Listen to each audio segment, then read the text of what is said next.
MLC కవిత దారి ఇప్పుడు ఎటు? పాదయాత్ర ఆమె ఎవరి కోసం చేస్తోంది? దేనికోసం చేస్తోంది? కవిత మరొక జయలలితనా?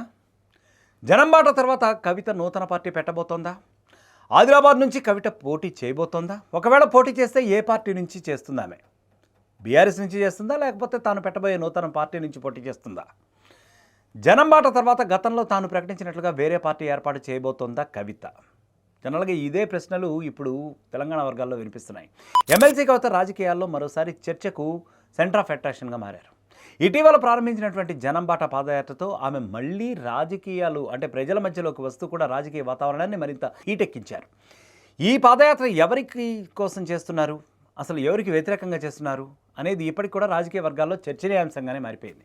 కొందరు దీన్ని కవిత తన రాజకీయ పునరాగమనానికి ఒక సిగ్నల్ ఇస్తోంది అని చెప్తూ ఉంటే, మరికొందరు దీని వెనుక కొత్త పార్టీ ఏర్పాటుకే ఈ సరికొత్త బాట వేస్తోంది అని చెప్పి అనలైజ్ చేస్తున్నారు.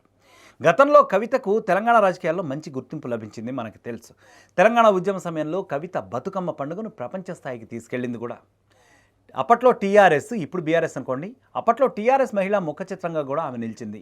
అయితే 2019 లోక్సభ ఎన్నికల్లో నిజామాబాద్ నియోజకవర్గంలో ఆమె ఎదుర్కొన్న పరాజయం ఆమె రాజకీయ కెరియర్లో కీలకమైనటువంటి ఒక టర్నింగ్ పాయింట్గా మారింది. ఆ ఓటమి తర్వాత ఆమె కొంతకాలం రాజకీయంగా కూడా దూరంగానే ఉంటా వచ్చింది. కానీ పార్టీ కార్యక్రమాల్లో మళ్ళీ చురుగ్గా పాల్గొనడం ఈ మధ్యనే ఆరంభించింది ఆమె. ఇక ఢిల్లీ లిక్కర్ స్కామ్ మనకు తెలుసు. ఆ కేసులో ఆమె పేరు వినిపించడంతో కవిత జాతీయ స్థాయిలో కూడా కొన్ని కాంట్రవర్సీలకి దారితీశారు.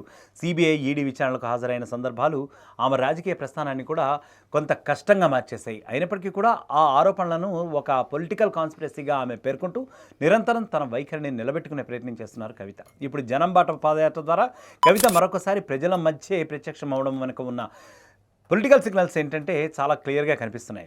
పాదయాత్రలో ప్రజల సమస్యలను నేరుగా వింటూ గ్రామీణ స్థాయిలో తిరుగుతూ ఆమె కొత్త ఇమేజ్ని సృష్టించుకునే ప్రయత్నం చేస్తున్నారు. ఈ నేపథ్యంలో చాలామంది ఆమెను తమిళనాడులో జయలలితలాగా మహిళా నాయకత్వానికి ప్రతీకగా చూస్తున్నారట కూడా. కవిత కొత్త పార్టీ ఏర్పాటు చేసే ఆలోచన ఉందా అనేది ప్రస్తుతం ప్రధాన చర్చ. గతంలో ఆమె స్వయంగా కూడా అవసరమైతే కొత్త పార్టీని కూడా ఏర్పాటు చేస్తానని సూచించిన సందర్భాలున్నాయి. ఇప్పుడు పాదయాత్రతో తిరిగి ఆ వ్యాఖ్యలు రీఎంట్రీ ఇస్తున్నాయి. ముఖ్యంగా ఆదిలాబాద్ ప్రాంతం నుంచి పోటీ చేయబోతున్నారనే ఊహాగానాలు ఇప్పుడు జోరుగా వినిపిస్తున్నాయి.